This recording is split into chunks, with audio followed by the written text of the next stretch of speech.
Ladies and gentlemen, good day and welcome to the Apollo Microsystems Q2 FY26 earnings conference call.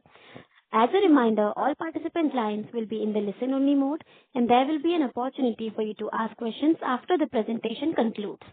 Should you need assistance during this conference call, please signal an operator by pressing star, then zero on your touch-tone phone. I now hand the conference over to Mr. Mohit Lohia from ICICI Securities. Thank you, and over to you, sir. Yeah, hi, good morning, everyone. Thank you for joining us today for Q2 and H1 FY26 earnings call of Apollo Microsystems Limited. First of all, I would like to thank management for providing us the opportunity to host this call. From the management side, we have Mr. Badam Karunakar Reddy, Managing Director, Mr. Adapalli Sai Krish Kumar, All-Time Director Operations, Mr. Sudarshan Chilluveru, Chief Financial Officer of the company.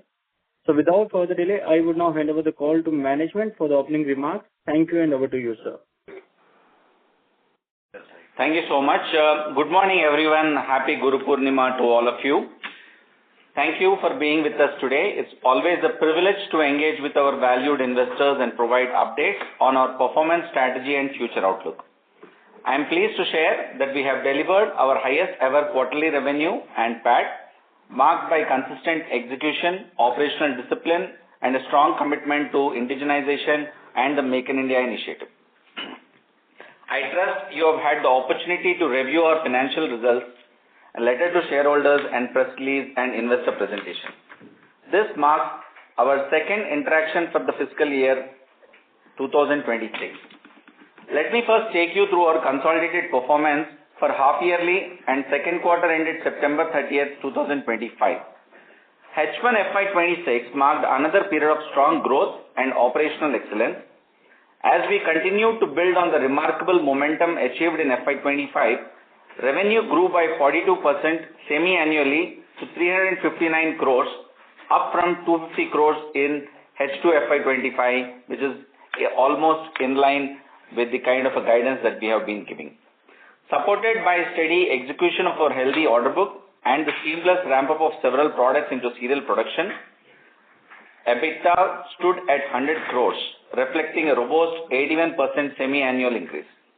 EBITDA margin also expanded by 600 basis points to 28% in H1 FY26 compared to 22% in H2 FY25, underscoring our sustained focus on the productivity improvement and cost optimization.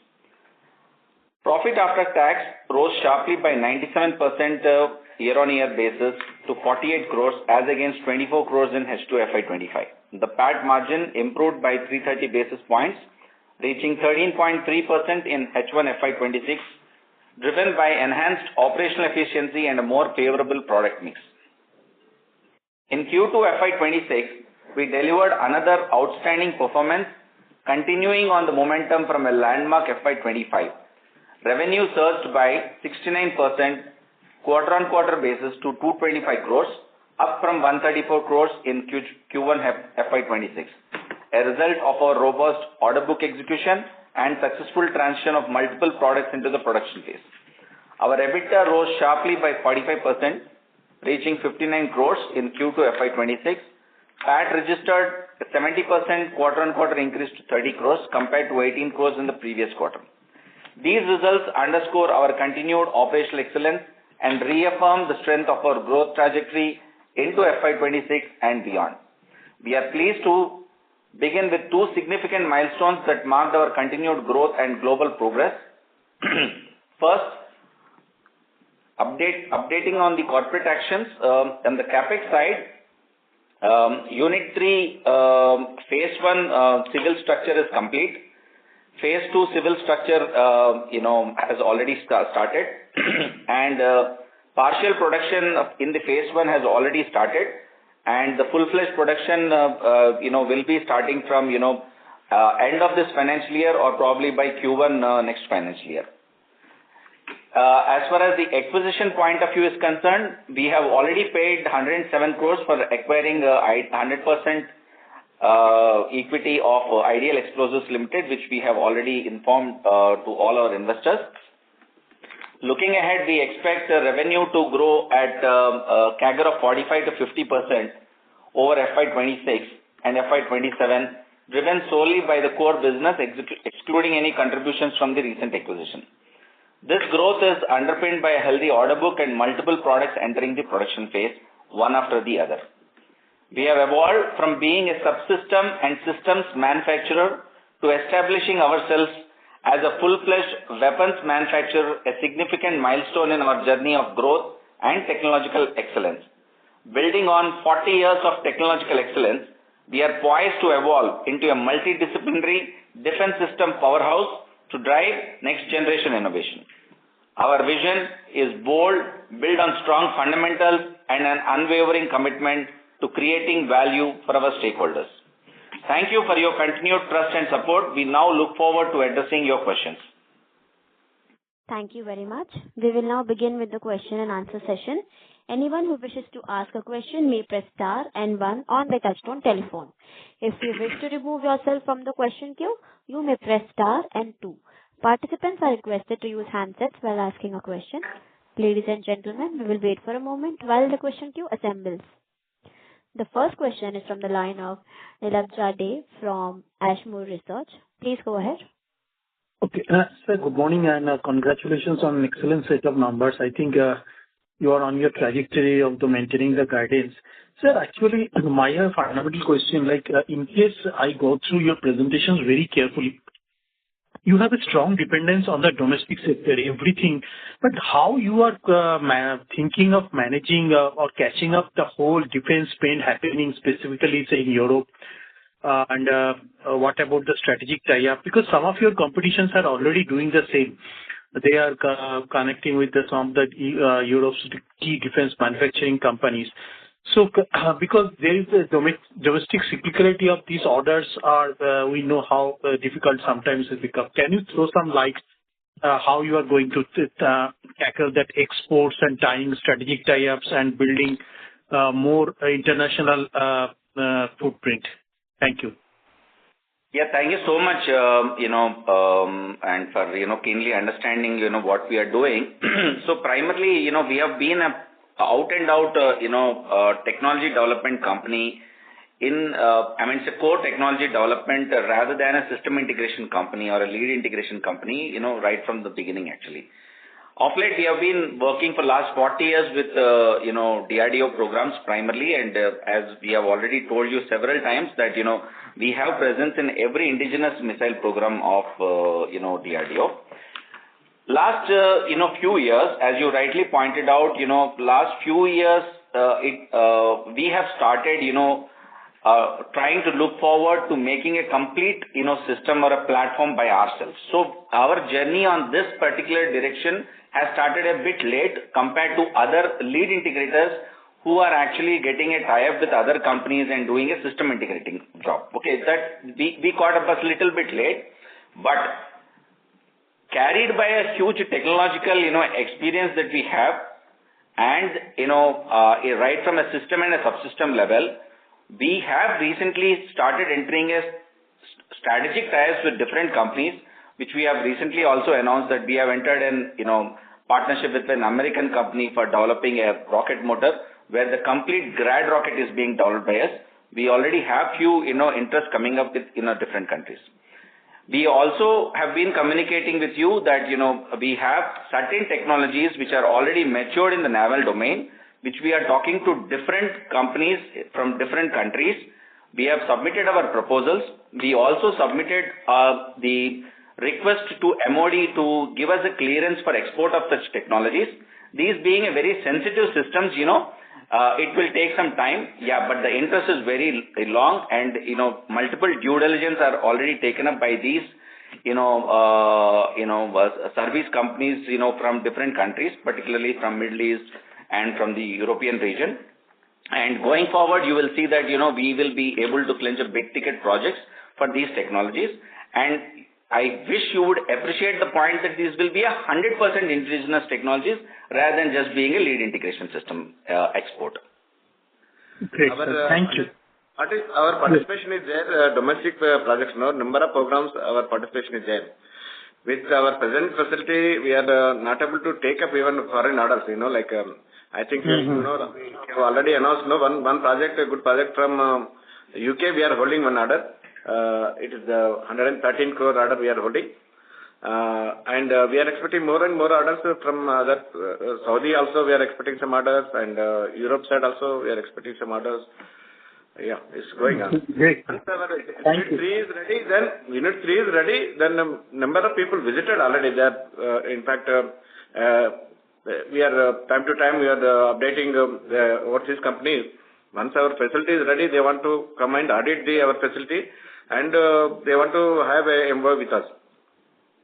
Like last time, no, MBTA big team has visited, almost 6-7 people team has visited the present facility. They visited, they are so happy, and they are even visited our upcoming units also. Once we are fully operational, then we are going to enter into a MOU. Surely, sir. Wishing you all the best. Thank you. Thank you. Thank you. The next question is from the line of Divesh Shah from Uchit Capital. Please go ahead. Hello. Sir, first of all, congratulations for very good results. And sir, my 2-3 questions regarding growth of our company. Since we have completed the corporate action about acquisitions of IDL, IDL is now 100% subsidiary of our company. Sir, can you please elaborate on what will be our strategy for IDL for a short term for 1 year and for the long term of 3 years? Where you see the IDL after 3 years? Because as a layman investor, as far as explosive is concerned, we see a huge opportunity, and only listed entity for a listed entity is solar industries. So we tend to compare IDL with the solar industries. So what is management view about IDL? So can you elaborate about the IDL strategy? Then I will come out with next question, sir. Please. Thank you, Divesh.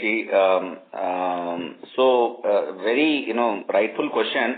But I will be able to give you a very short glimpse, not a very detailed one at this point of time, because, we are evolving a much detailed presentation on it. We will come back to investors and do it subsequently. But broadly, I will tell you, which we have already given a rationale for, acquiring this company. I would not like to take any of my, other companies' names. They are all one of my big customers as well, and also a competition to some extent. So the point here is that, the acquisition of IDL is both backward as well as a forward integration for us. That's point number one. So several of the systems that have already got matured, we want an explosive chain also to be available with us. That's how, we have started, looking for an explosive company for acquisition. That's how we have acquired IDL Explosive. So point number 2 is that, individually as an explosive company, we would be moving towards a direction of, manufacturing, critical high energy explosives in IDL Explosive, and also creating a multiple, filling lines for different calibers of, artillery, as well as for the weapons actually. So for which we have already started, preparing a proposals for it. And we have already negotiating with some of the manufacturers for acquiring the machinery, all such, aspects of it we have already started taking. You will get to hear a lot of, actions happening on IDL Explosives, I think in next 1 week, 10 days onwards, we will keep announcing on it. We are entering into some strategic relationship with different companies, both domestic as well as international, along with the existing captive requirement that Apollo has. So this is a glimpse of what we wanted to share with you as of now. More in detail, we'll keep you keep you posted. But broadly, I can tell largely to all investors that that a lot of initiatives are being planned. Specific consultants are appointed. For complete overhaul of IDL Explosives. You will get to hear from time to time, sir. But sir, my gut feeling is that IDL can be as good as or bigger than Apollo itself. So is it possibility after 3 years? On the Guru Purnima day, why should I say no, sir? That's a positive answer. We are thinking big, we are aiming big. Okay, that's what we can say, yes. Okay. And sir, my second question is regarding our growth prospects, capex for unit 3, I think first phase is just operational started, and I think it will be over by March 26 or first quarter, as you in your opening remark. So generally, last year you have projected a growth of about 45 to 50% for Apollo. So after the Unit 3 starts first phase, so what is your expectations for growth for financial year 27?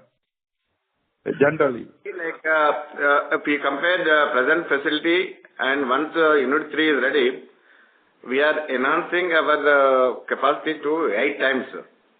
Present this thing to once our Unit 3 is ready, it is almost 8 times enhancing the production capacity.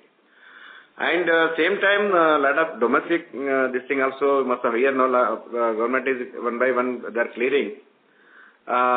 Maybe before this financial year, we are expecting good orders from our MOD itself.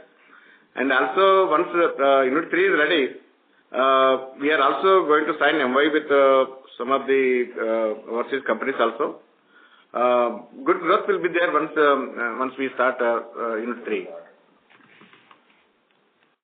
Okay. And sir, my last question about the EBITDA margin. I think in previous conference call, you have just cautioned us that the EBITDA margin in second quarter will be little bit less. And this quarter, for EBITDA margin is about 26.3%. So can we consider this EBITDA margin as the lowest, or still we can go lower? Sir, we have been telling constantly that, that there will be a revenue growth, but sometimes in some quarters, some of the projects will get stayed up faster, some of the projects will get slowed down based on the end customer requirement, where one common customer, we are handling multiple projects. So depending upon the product mix, certain, margin levels, small here and there, small variation will be there. But, the momentum, is definitely not going to be, disappointing for any one of us actually. That's how I know broadly with the kind of the current order book that we have. That's how I can comment as of now. Okay, sir. Thank you and all the best, sir. Thank you. Thank you. Thank you. The next question is from the line of Rupesh from Long Equity Partners. Please go ahead. Hello, sir. Thank you for the opportunity and congratulations on fantastic result. I have two questions. First question, sir, is recently we won a TOT for mechatronic fuse for grenades. So can you just give some color around the opportunity size? When will the TOT be completed? When can we see some trial orders, commercial orders, some color around that? And then the second question is on the naval component. So I think we're present in all torpedo programs, ALWT, ESWT, Varnastra, and I think some of the orders I think are there. So if you can, for each of the three programs, if you can tell where we are, how many, and what is the opportunity size, when will we receive the order, when will it be executed? So these are the two questions, sir. Sir, size at this point of time, we are restricted to, give you the size of the opportunity. But ALWT, AON approval has already come, which is there in the market last couple of weeks back, Ministry of Defense already given. You will also see a good order, flowing for ESWT to, Bharat Dynamics Limited from Indian Navy. And we having a significant participation in the program, we are also going to get. Most likely that, this ESWT order, most likely we may get within March, is what we are getting to know as of now. Okay. So ALWT, AON is already released. Once, the tender is out, BDL is a partner for it, and, our share of, business we'll be getting in that as well, sir. So Varnastra and then the mechatronic fuse, sir. Mechatronic fuse, recently we have taken a mechatronic, so basically a mechanical fuse. We have developed few mechanical plus electronic fuses indigenously, but for certain applications, instead of we developing, we have, taken a TOT from DRDO, which is applicable for certain motor applications, that's the thing. The opportunity size is very big. It's a recent TOT. So we will be absorbing the technology by developing a few prototypes in next, 1 or 2 quarters. and get it validated and something. I think in next 1 year down the line, I think, we'll start, taking the opportunities, Already we have some interest coming up from various customers. That's how, this Fuse TOT we have started taking from DRDO. Okay, sir. And final question, if I may squeeze in, sir. BrahMos, I think, is coming up with ER extended range and BrahMos NG. So do we have some presence in that? And at least to me, it seems like in emergency procurement that is one of the big programs. So can you just comment on it? BrahMos, the new version, our participation is there. One of the subsystem already we received order. We are working on it. And other things we have participated, and they are going to decide any time, maybe next 1-2 months time. Now we are also expecting couple of projects from BrahMos also. But one project already issued.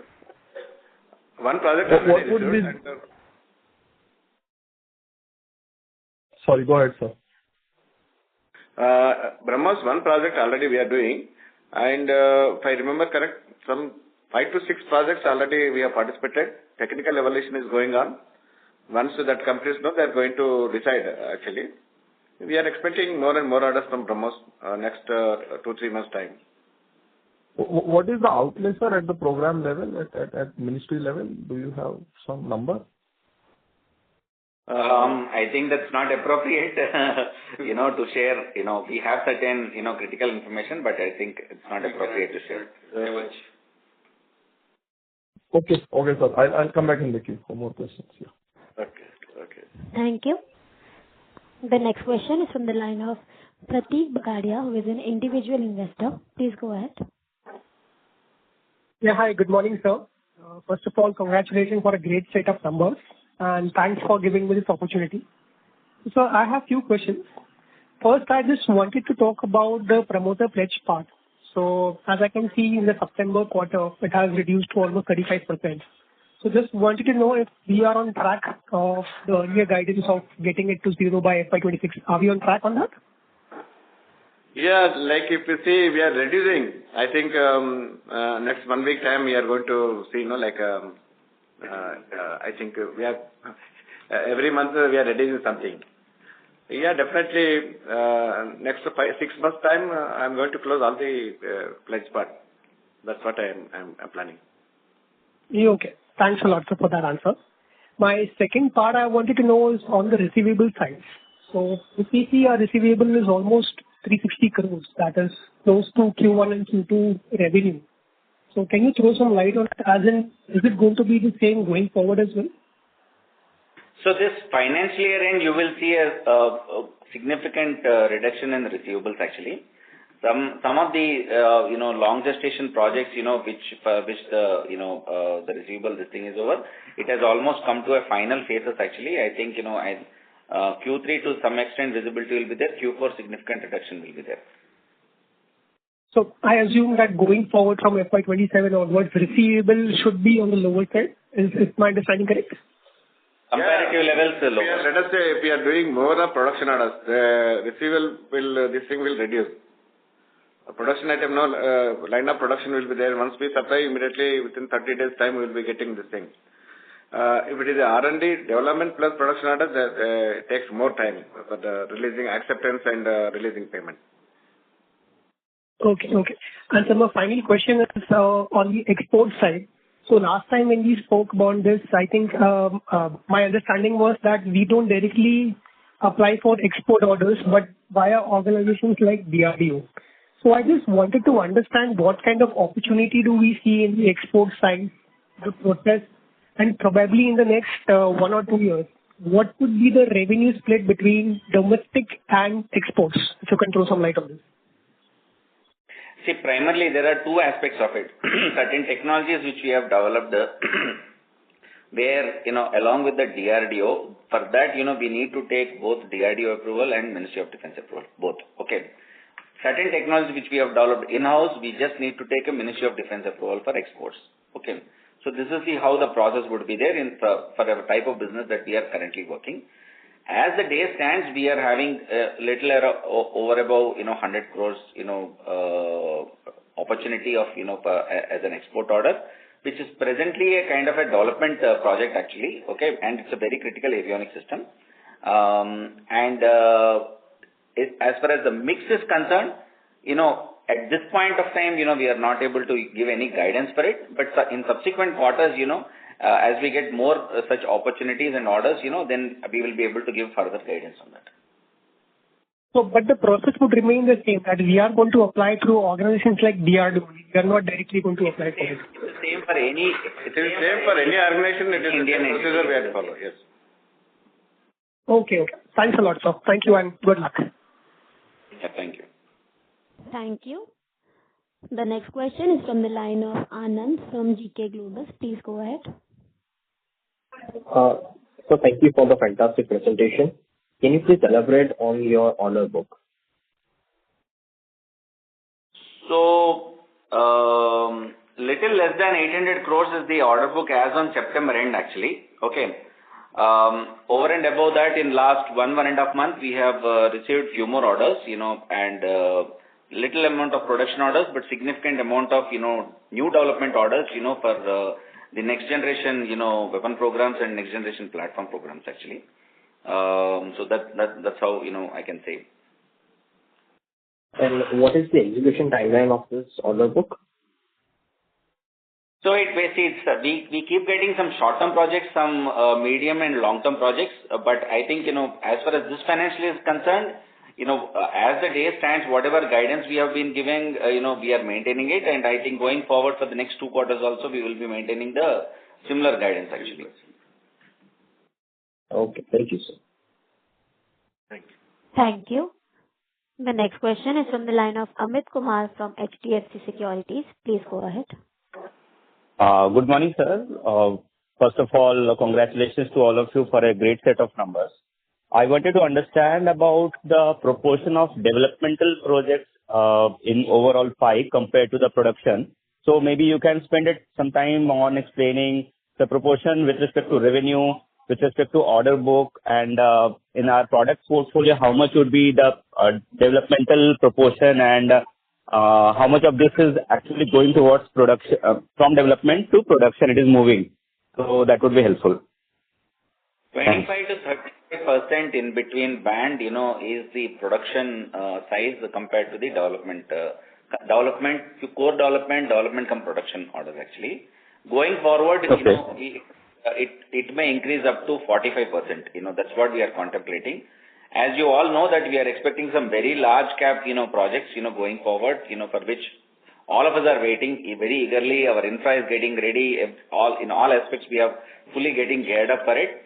So once that strikes, I think, and then that revenue kicks off, and once the order comes within 2 to 3 quarters, I think the revenue mix in terms of the production versus this can significantly, vary, which will also, anchor a lot of change in the overall revenue mix as well as, the, numbers that you see in the P&L and balance sheet as well. It's a total demography change of the numbers as well as both in terms of the working capital cycle and all. You will see a lot of change. But yeah, presently this is the mix broadly, I can say.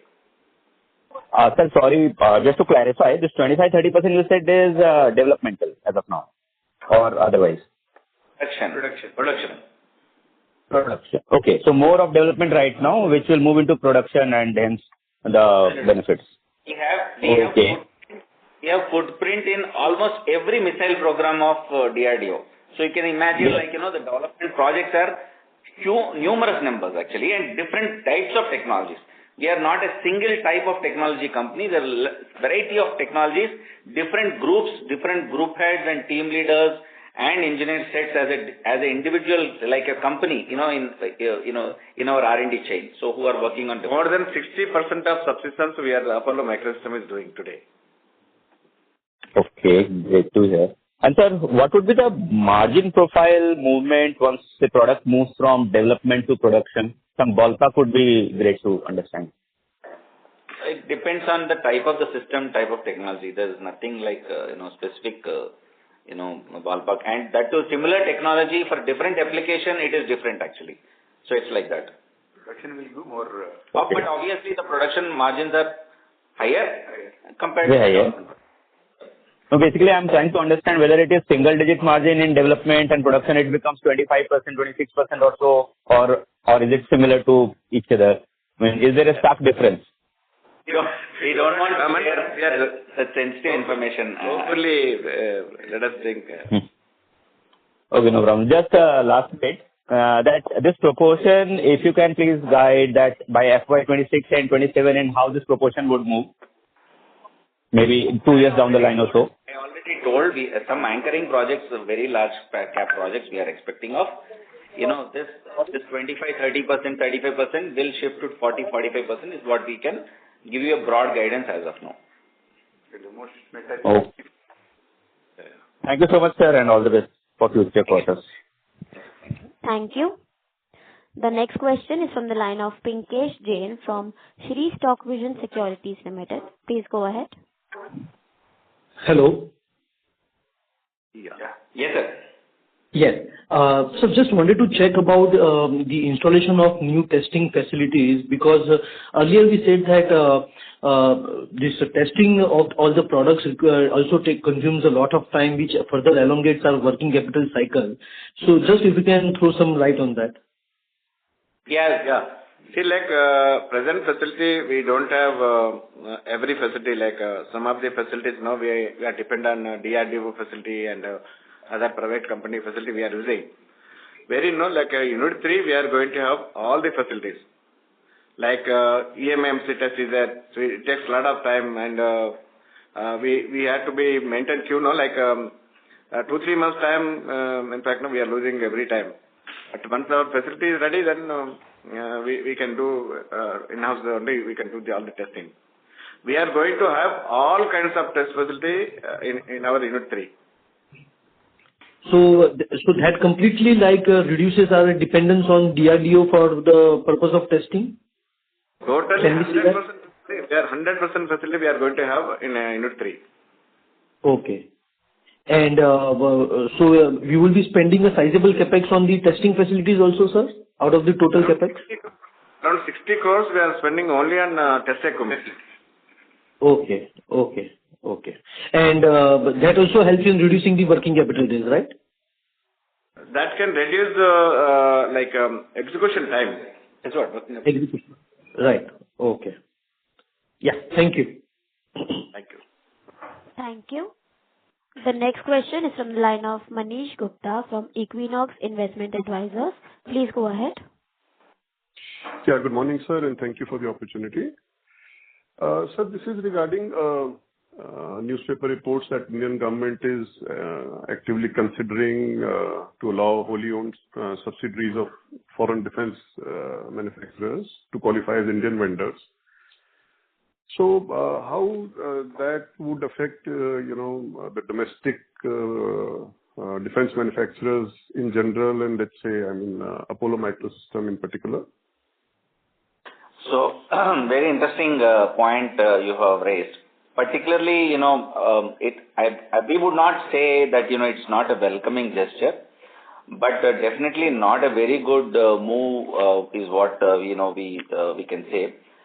But in one way, we can also say that by this fully owned, companies, which is 100%, investment by these companies. Once these companies start establishing, their offices here in India, a lot of further, ecosystem also gets developed, and the existing ecosystems will have a share of, improving upon their, technological base and other things like, and also a lot of opportunity which will come to several companies like us. So it's a flip of the coin, like in the both sides. Okay. So majorly, if we see that, if a very large cap companies are coming in terms of, for example, some kind of an aircraft manufacturing something, larger communities in terms of the medium scale, large scale and small scale industries also will get benefited. But certain areas and technologies that, may still continue to have a dent. But for Apollo Microsystems, both it's an advantage also. At the same time, we also see that, our footprint is majorly with the DRDO, and those programs are not going to have any effect by these, foreign OEMs coming and fully, setting up their shops. back in the country. So, you'll have to, look at in that direction, both in the company perspective as well as the general perspective. Okay. So the broad understanding that one should take away is that Apollo is not going to be largely affected by the advent of these companies in India, though some part of our, let's say, production or orders might get affected by the impending competition. Is that correct, sir?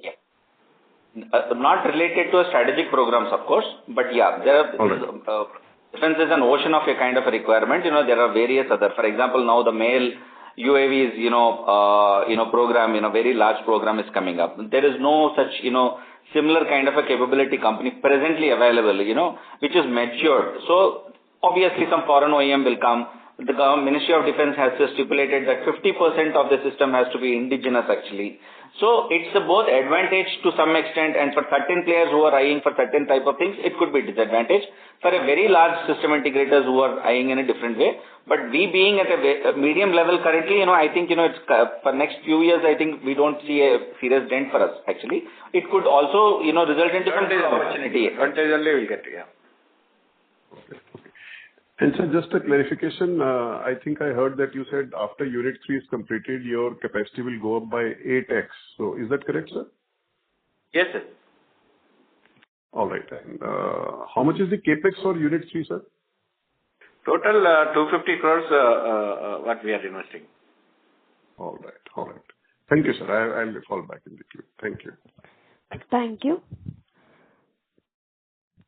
The next question is from the line of Shreyans Kotlani from SG Securities. Please go ahead.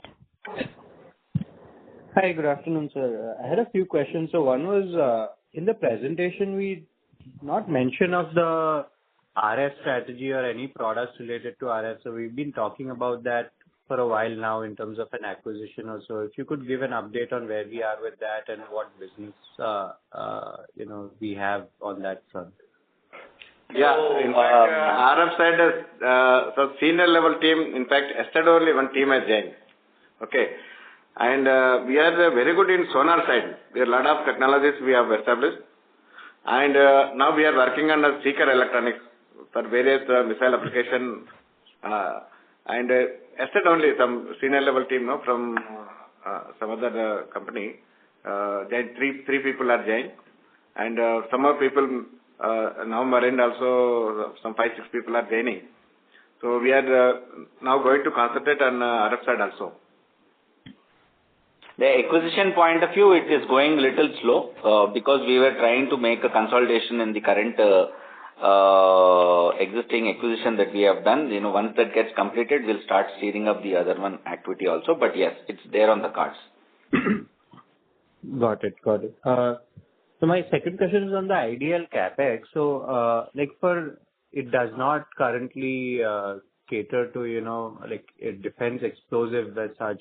So, do we need additional capex on the ideal side to, build capabilities in that front? And also, given the current balance sheet, will we need additional rounds of funding anytime soon, given the cash levels that we have, or do you look to take on additional debt, given the way we are growing and the working capital requirements? As I already answered to one of the other, investors, there are a lot of overhaul requirements that we would be doing in Ideal Explosive owing to their current balance sheet size and, not in terms of the size, the health and other point of view. From time to time, we'll keep you updated about it. Obviously, there's a lot of capex and many other initiatives that, we would be doing in it. As and when we keep taking a, call on that, we'll keep you posted about it. Got it. So, but for Apollo, we are not looking to, raise funds in anytime soon, because I would reserve my, answer for this. There are certain things which we are contemplating. As and when the board gives the kind of an approval, I think, we will reach out to you for back again. Okay. And my last question is, since the QRSAM, order is out, the order value and, DEL expects the order to come in March. So, if now, given that it's out, like, could you quantify, like, what would be our contribution to QRSAM? QRSAM, a good contribution is there. And it is in RFQ stage, like Bell, BDL, they're participating in this thing. Sanction has come and they're participating in a tender. I think before March, Bell and BDL is expecting order. Maybe we are also expecting before March or maybe first quarter of next financial year. Right. No, my question was like the government has actually. Sorry to interrupt, sir, but I request you to rejoin the question queue for follow-up question, as there are many participants left in the queue. Okay. All right. Thank you. I request each participant to ask 2 questions from now on. The next question is from the line of Nishita from Sapphire Capital. Please go ahead. Yes. Hello. So, so I just wanted to ask, IDL is currently loss-making. By when do we envision it will be profitable? We have started taking certain initiatives. I think, by Q2 next financial year, I think, we should be in a position to make some good turnaround. Okay. Okay, understood. And so our EBITDA margin, is that going to stay in the range of 26 to 28% for FY26? Because I see that since past 3-4 quarters, there's been a lot of up and down in the EBITDA margin. Yeah, as we told, the quarter-on-quarter basis, the different product mix have a different margin profiles actually. So broadly, it is all guided based on that actually. So it will be varying in those ranges actually. Okay, okay, understood. Thank you so much. Thank you. Thank you. Thank you. The next question is from the line of Nilabja Dey from Ashmore Research. Please go ahead. Okay, sir. Another questions I have that, sir, what you are doing, many of the Indian, specifically you are focusing on the products. So currently your R&D spend is around 33 crores annually, if I'm not wrong, from the date you mentioned. So like to know that what's your, and many of you, and you are closely working with DRDO, but beyond that, how you are scaling your R&D spends and also the hiring of the people, because as we understand from multiple industry people that getting right kind of people in this, because being a very nascent industry is very difficult. So specifically, can you throw some light on your talent acquisitions and R&D spend part? So we generally believe on retention mantra rather than a recruitment mantra. So, you have rightly understood that, getting a new talent and then, nurturing them is very difficult. And already an existing talent, recruit, who is already working in some other place is also not so very easy, because there are different disciplines in which we are working: electronics, electromechanical, and, a mix of various other, systems coupled by a domain knowledge or domain expertise to a certain extent, which will make them a proper, calling as a, talent primarily. Okay. This community as a defense, systems, and particularly more so, in the areas where we are working, there are very limited resources available. But what we do is that, there are some, existing, seniors who have more than 15-20 years experience. We are retaining them. More than 5 to 8 years experience of team leaders, we are retaining them. And over and above that, certain talent of 0 to 2 years experience, freshers, we recruit and, we nurture and, we hold on to them. It's not that, freshly every time at new talent and all. Over and above that, we are complementing them with the, experts in the specific domain of that particular area who are retired, scientists from, the different labs of DRDO. And in some places, the production engineering and quality sides, experts who have already, got retired from different PSUs, maybe BDL. We have, people who have retired from HAL, from Bharat Electronics, from Ordnance Factory, like that. So this is how a mix, with which, we actually, pull our overall R&D as a resource. Okay. Okay. Thank you, sir. Thanks a lot. Thank you. The next question is from the line of Rifat Fatma from Yashvi Securities. Please go ahead. Hi, good afternoon. Good afternoon. Yes, so my question would be on Ideal side. So when can we expect Ideal financials to get consolidated with Apollo Micro? Q3. Q3, okay. And what are the margins that we can expect then? So currently, Ideal is a loss-making company at EBITDA level, actually. As I was telling the other investor also that, we are doing, we have started taking some overall initiatives in that. And to certain extent, we have been successful in, certain areas. Not much I'll be able to divulge on a call or, other things. But you will see a lot of, improvement coming in from the next financial year in the Ideal as well. That's how I can broadly comment as the day stands. Okay, thank you so much. Thank you. The next question is from the line of Dhaval Jain from Sequent Investments. Please go ahead. Hello, sir. Am I audible? Hi. Yeah. Sir, I just wanted to get an update that you had mentioned earlier that our order book would be almost 3x of our FY25 order book. Are we on track to achieve that? Because you just said that we have a order book close to 800 crores right now. Yeah, Dhaval. So we have initially given a guidance by March, we will be having, owing to some large cap, projects which we were expecting. As the day stands, it is actually going on track. We are also, fingers crossed, waiting, keenly for it. Even if it, in case misses by March, by first quarter it should happen. That's what, we are feeling. But AON is much awaited. The various stages of crossing the AON has already passed through, is what we are understanding from our customer as of now. I think very soon AON approval should be coming. As soon as AON approval comes, it's as good as a project primarily for us.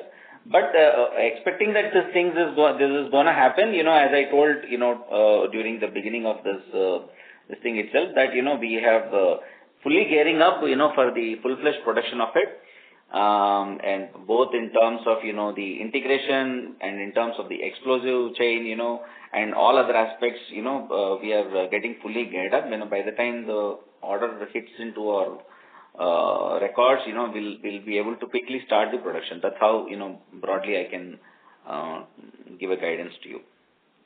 Right. So is this order based on we getting the MIGM order that we and BDL are the two companies in it? Is that understanding right? MIGM is one of the case, okay. Even QRSAM is there. That is also from QRSAM also we are expecting big orders, okay. And ESWT also we are expecting big orders. Like ALWT also already DAC approval has come, and that part from that program also we are expecting some orders. Right. Just a clarification on this. Like I in the last con call you had mentioned that the MIGM order that we are expecting is around broad range of 4,000 crores. So what is the track of us getting this order by end of this FY26? Are we on track to get that order from the said agency? 4,000 crores is not for Apollo alone. It's for Apollo, BDL put together. Okay. Right. And the second part of your question I already answered that AON we are expecting any moment. Hopefully, if it comes faster, the file movement takes place, the RFQ comes in all by end of March. If it comes, it's welcoming. Even if it misses also by Q1, it should be coming. But we are closely monitoring it. But the preparedness is already there as if the order is already with us. That's how I can say, because that's how we are getting a follow up from our client as well. So accordingly, we are getting fully geared up for that. Okay, sir. Thank you so much. Thank you. I request each participant to ask 2 questions. The next question is from the line of Manoj Jain, who is an individual investor. Please go ahead. Namaste, sir, and good afternoon, and congratulations for the excellent set of numbers. My question is regarding this MIGM, which is that, so far I gathered, is that it's about 4,000 crore order, which is going to be divided between BDL and you, and so it will be about a 2,000 crore opportunity for this company. Now, my question is, has all the steps for getting this order been approved? So it's just we are waiting for the order, that's it, or is it some other steps are needed for this order to mature for us? If you can kindly guide it. In 4 stages, approval is required. What we heard from my colleague, my colleague is sitting in Delhi. Almost the 3rd stage going to get cleared any time. Once the 3rd stage is cleared, then it goes for DSA approval. Anything like December we are expecting, before the December end, DSA approval we are expecting. Okay, and after that it will come anytime, means that approval which is, that means we are going to get after that. Okay, so by March maybe. Yeah, after DSA approval, then RFQ, this thing, submission of this thing, negotiation, all those things will be there. 2-3 months time it will take once after DSA approval. Okay, sir. Thank you for that. And my second question is that I'm hearing about the government approving big ticket orders, emergency acquisition and stuff like that. So, means when would something from there percolate to Apollo? Like, all those big things with 70,000 crores, 1 lakh crores and all those things are happening. So, some orders from there, what do you expect to get something from there? Every approval, our contribution also is there. Once it converts into order, we are also expecting good orders from all these programs. One of the clearance DSA has given us 72,000 crores clearance, MOD has given 35,000 crores QRSAM thing they have given. Some naval based recently also one clearance has come. Every this thing now our contribution is there, and we are also expecting good orders from all these approvals. But if you are talking about single 70,000 crore, I think, we do not have any opportunity eyeing for it actually. Okay, something will percolate from there and you will get out of it. Okay, and one last squeezing question, which is that, that Unit 3 will become fully operational by which time? By June end, it's going to be fully operational. Before June end. Okay, sir. Thank you very much. Thank you. The next question is from the line of Rahul Shah, who is an individual investor. Please go ahead. Hello, sir. Great set of numbers. Hello. Yeah, thank you. Hello. So I have 2 questions. One was, what would be the typical contribution of IDL on top line and bottom line in FY 27-28? And secondly, is there a ESOP policy or some kind of a policy in place to retain talent in both IDL and Apollo? Yeah. Very good. Presently, the complete share transfer agreement, is likely to get completed in next couple of weeks, sir. After which, implementation of any ESOP and other things and all, how we have to do and all, we will have to think internally. The first, the main elephant in the box, is how to overhaul the company and bring, at a different this thing. Okay, that's something which is very important for us. That overall is what we are trying to do. Presently, at improving the overall EBITDA margins and improving the PAT margins, bringing into a profit, margins is something which is very important for us actually. Okay. That is something phase 1 we will be doing. Subsequently, the other things, we would be doing. As I told to other investors also, lot of things are planned. Continuously, we are working on IDL, although the complete share transfer legally, it has not yet happened. All that, management control, partially we have taken, we did not take fully. We have started implementing, all those things. You will start getting to hear, one after other, whatever actions that we are taking in IDL from time to time, we will be very vocal about it. And we want all our investors to appreciate, how we are going to make this turnaround. Okay. Okay. Thank you. The next question is from the line of Raja Mohan, who is an individual investor. Please go ahead. Yeah, thank you for the opportunity and congratulations on another great set of numbers. The new capacity, which would be 8 times our existing capacity, going by the way the country is rapidly indigenizing and we are converting to a weapons manufacturer from subsystems, could we say this capacity would be put to full use or optimum use over the next 5 years? If everything goes fine, sir, next 3 years also it can happen. There are certain anti-submarine warfare rockets which are currently under advanced phase of development. It will be going for trials and testing in next 1.5 quarters from now. There are the matured underwater mine projects. One already we are talking about that we are going to get a production order very soon. And there's another variant of mine which we have already developed, and one DRDO variant of mine, is in the phase of development. That also will hit production very fast. And there are ground-to-air rockets and ground-to-air, guided rockets and GRAD rockets, which are under development. There are other very small miniaturized, diver-carrying mines which are going for it. Top attack, anti-attack mines are also will be developed. So there are bouquet of products, if I can count, I can tell you more than 12 to 13 fully, full-fledged weapon products, will be hitting production in next 2 years on a very, large-scale basis is what we are contemplating as of now, sir, actually. So if all that fructifies and we are able to get orders for it, touch wood, I think, the facility may not be sufficient also. But as we know that, the defense projects are all staggered and, it happens, one after other, we still foresee that we would still have a time, for us to, gear up further. It's extremely impressive, sir. And connecting that to the point that you indicated to getting some people for RF, how much further employee expertise in terms of external and probably international technology experts would we be needing in terms of percentage to the current employee base? Or is it not material, as we would be more converting the production to a production ecosystem, which could be done by incremental employee addition? So presently there are no foreign employees that are there with us. All are Indian employees only. That's point one.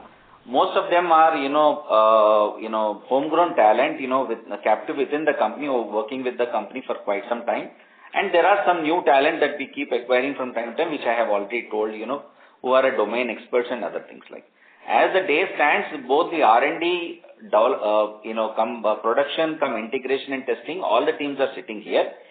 As the Unit 3 full-fledged operation starts from, Q4 onwards this financial year, the R&D team will continue to sit at the Unit 1, which is the corporate headquarters, and we are going to make it a little more robust.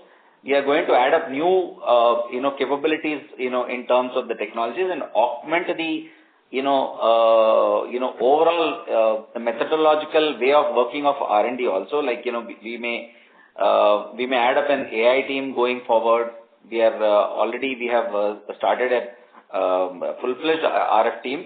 Earlier RF team was a very limited team, but we have taken some core experts who just joined, yesterday itself. And at the same time, certain technologies where we are not fully matured, we are going ahead and acquiring those companies actually, which are there in the, fray, which we have been, vocal for quite some time actually. So this is how, the expansion overall is going to take place. So specific to each technology, it will be an independent group by itself, and specific to team, technological build-up groups will also be built in next, few financial years. You will see like that. So like specifically, for example, a naval architecture or naval-based systems, a specific group will be formed. So that's how, an independent group. Under that, there will be a subgroups of, 4 technological groups which will be there. So this is how the overall chain of the, Apollo as an, R&D, would be, working as. Thank you very much, sir, and best wishes to convert to a successful complete weapons kind of organization. Thank you so much. Thank you. Thank you. The next question is on the line of Ajinkya Jadhav from Chris PMS. Please go ahead. Yeah, thanks for the opportunity. In an answer to one of the participants, you said that we have a good capabilities on the sonar end. If you can elaborate more on this, and if you can let us know how we are trying to improve on this end. Sir, that's great information, sir. Actually, sensitive this thing like sonar. This thing is basically torpedo homing system for lightweight torpedo and heavyweight torpedo and all. In fact, we are the only private company working on homing side. Homing is nothing but a seeker electronics in the underwater. And also we are working on decoy systems like torpedo decoy systems and all. We are working. In fact, we are the only people working on decoy systems and torpedo homing systems. Also, mining side, BDL is there. BDL is a production agency identified as a second vendor. But technology development side, we are the only people working. In fact. Okay. Are we there in the anti-submarine warfare like LFVDS or ATAS sonar? Yeah. We are there, very much there. Okay. So we have a collaboration with.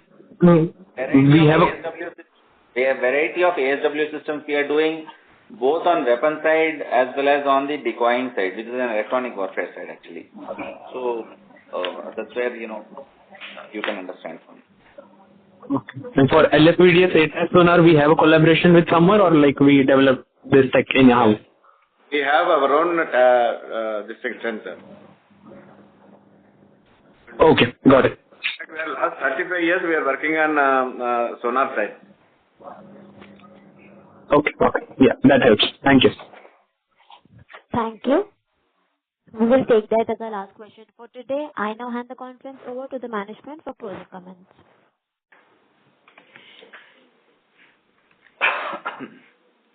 Thank you so much. So, we extend our sincere gratitude to Ministry of Defence, Government of India for their continued trust in the defence manufacturing ecosystem. Their confidence, reflected through substantial investments, is a strong endorsement of our nation's industrial capabilities and innovation potential. We remain steadfast in our commitment to delivering advanced solutions that bolster operational readiness and strengthen national security. It is indeed an honor to serve the nation, and we stand fully prepared to support our armed forces under all circumstances.